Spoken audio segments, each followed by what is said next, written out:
Who's speaking? सासरे सासरे काट दो सासरे सासरे काट दो Who's speaking? හෙල්ලෝ නෝනා මේ ශාස්ත්‍ර තමා කියනවා අහන්න කැමතිද? ඔව් කැමතියි කියන්න. දැන් නෝනයි කටහඬ හැටියට නෝනා කරුණාවන්ත කාන්තාවක් තමයි. නෝනට කවදා හරි රජ බිසවක් හරි වෙන්න පුළුවන් නෝන.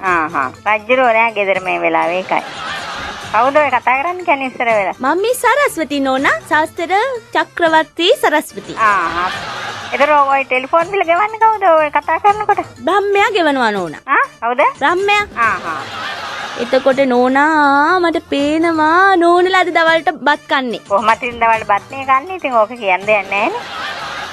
උස මහත කියන්න පුළුවන්ද? නෝනා උසයි මහතයි. නෑනේ. නිටි කෙට්ටුයි.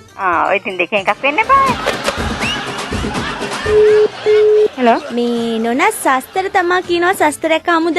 කවුද? ශාස්ත්‍ර කියනවා. ශාස්ත්‍රයන් ටෙලිෆෝන් වලින් පුළුවන්ද? කවුද ඔය?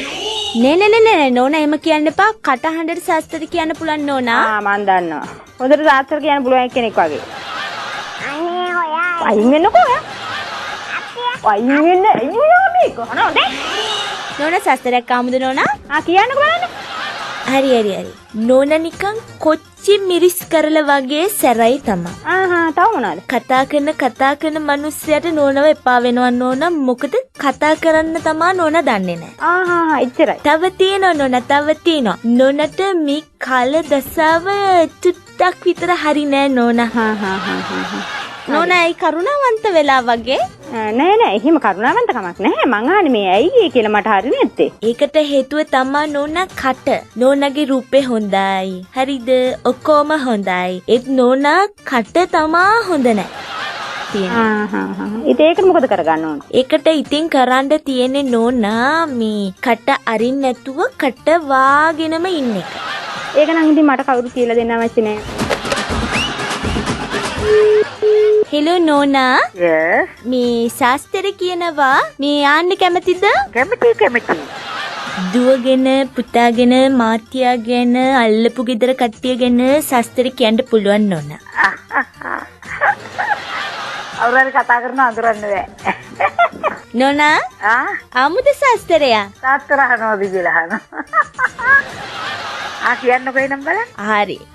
නෝනාගේ මූණ බැලුවම කියත හැකි රත්තරන් මූණ. අප්පෝ. රත්තරන් නෝනා. රත්තරන් නෝනා කෙනෙක්ලුවා ඉතින්. නෝනා ඉක්මනට රැවටෙනවා තමා. මම ඉක්මනට රැවටෙනවා. කියන්නේ මම ඔයාටත් රැවටිලා. හරිද? කවුද මේ? කවුරු කියලාද හිතන්නේ? හෙලෝ. අපි කතා කළේ හිරු FM රේඩියෝ එකෙන්. ආනේ. හිරු FM රේඩියෝ එකෙන් කතා කරේ. දැන් මොකද රෙකෝඩ් කරවද මේක? ඔව්නේ. අනේ. ඉතින් මං දන්නේ නැහැ පුතා. ඔයා තමිල් විදියටම කතා කරානේ අනේ. ඒ මම බය වුණා ඇත්තටම කවුද කියලා. නියමයි. सासरे सासरे